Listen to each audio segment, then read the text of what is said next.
नमस्कार दोस्तों, military engineering service यानी कि MES के अंदर दोस्तों ड्राफ्टमैन, डीमैन, सुपरवाइजर, बैरक और स्टोर के सुपरवाइज़र के लिए दोस्तों फॉर्म जल्दी ही यहाँ पे स्टार्ट होने वाले हैं दोस्तों। जो टोटल पोस्ट रहेंगी वो ड्राफ्टमैन की दोस्तों 52 रहेंगी और जो सुपरवाइज़र की रहेंगी दोस्तों बैरक की और स्टोर की वो 450 पोस्ट यहाँ पे रहेंगी। जो डिटेल्स है वो जल्दी ही फर्स्ट वीक रहेगा, जो मार्च का इस हफ्ते का जो एम्प्लॉयमेंट न्यूज़पेपर है दोस्तों उसके अंदर क्लियरली यहाँ पे आ जाएगी दोस्तों, या mes.gov.in के पोर्टल के ऊपर भी अपलोड हो जाएगी। प्रॉपर डिटेल्स उसके अंदर आएंगी दोस्तों। आप लोगों की क्वालिफिकेशन या फॉर्म वगैरह भेजने का जो भी डिटेल होगी या फॉर्मेट जो रहेगा ऑफलाइन फॉर्मों के लिए, वो सभी डिटेल्स मार्च के फर्स्ट वीक के अंदर आप लोगों की एम्प्लॉयमेंट न्यूज़ के अंदर आ जाएंगी दोस्तों।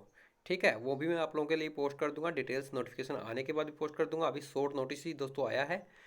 तो MES के अंदर बढ़िया वैकेंसी है दोस्तों, 502 टोटल वैकेंसी है। ड्राफ्टमैन की वैकेंसी है, सुपरवाइजर की वैकेंसी है। काफ़ी अच्छी अच्छी पोस्ट यहाँ पे आई हुई हैं मिलिट्री के अंदर। अगर आप भी जॉब करना चाहते हो तो आपके लिए बढ़िया दोस्तों मौका ये रहेगा। प्रॉपर नोटिफिकेशन के साथ जल्दी हाजिर होऊंगा दोस्तों। चैनल को जरूर सब्सक्राइब कर दीजिए, साथ में बेल आइकन को प्रेस कर दीजिए ताकि जब भी उसके रिलेटेड वीडियो डालूँ आप लोगों को नोटिफिकेशन मिल जाए। मिलते हैं अगली वीडियो में, तब तक के लिए जय हिंद दोस्तों, जय भारत।